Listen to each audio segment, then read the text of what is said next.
There's a sense of real pride of my city, of people going out, of us being the kind of poster child for protests throughout the nation. Yes, we are on the ground, we are in the streets, and we're not going to give up. And for me, it just makes me so proud and so happy to live in my city and be a part of it. My name is Catie Macauley. I use she, her pronouns. I'm 17 years old, and I'm from Portland, Oregon.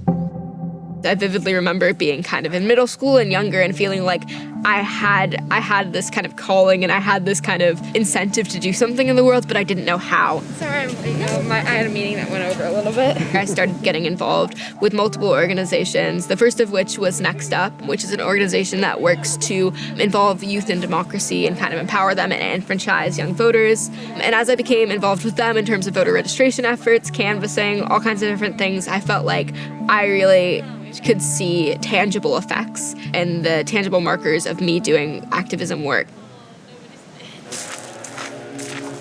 I also think that just growing up in a family that encouraged me so much to think critically and to question what I was told, question authority, basically question everything, really contributed to me over the last few years looking at the news, looking at what's going on in the world and thinking, wait a minute, I think there's a better way to do things. I think there's different ways to embrace politics, to embrace activism. I think I'm ready to introduce the Anti-Racist Collective. Thank you so much, John. I'll be honest, it's really hard to balance both school and activism work because, you want to keep up your grades and you want to do good in the world. And sometimes those feel like they're mutually exclusive. And I just try to remind myself that they're not and support other people in the activism community just as they support me in that. I think the civil rights turmoil has really informed my passion for activism, and it's where I get my drive, even though it's really hard to be in this era and to be growing up in this era. It is where I think a lot of us get our incentive to keep making change and keep being an activist.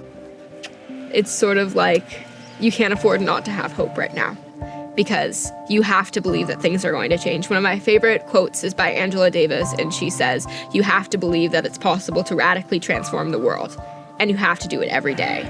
And so I feel like I kind of have no choice but to believe that what I'm doing is going to make a difference, and it is making a difference. Seeing my peers, seeing friends who are in the activism community endlessly have this resolve to keep changing the world, that's what inspires me, and that's what gives me hope, because I feel like if we have this much drive, if we have this much passion, there's no way change can't come of it, because we really are in our modern civil rights movement, and I feel like we can have the same impact as movements in the past. And if young people are enfranchised, if they feel inspired, if we feel like we really have a stake in our democracy, which we really do, I do believe that this election will be different. Don't shoot!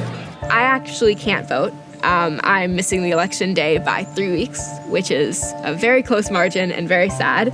But the days before the election are going to look like me getting everyone who can vote to vote. Your voice matters and your vote matters. It's a really legitimizing way to use your voice within a system that doesn't always listen to you. And this is a way that they have to listen to you. And that should be an empowering thing, and it is an empowering thing.